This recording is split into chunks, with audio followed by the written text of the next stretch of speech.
So what we tend to look at is all the different types of substrates that are out there and how to identify them, how to repair them, or how to deal with each individual substrates out there.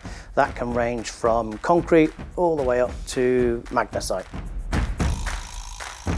If you stick to this checklist, you won't go far wrong. The course is predominantly aimed at retailer, contractor, fitter, architect, somebody that wants to increase their product knowledge and basically look at different ways of working with different systems.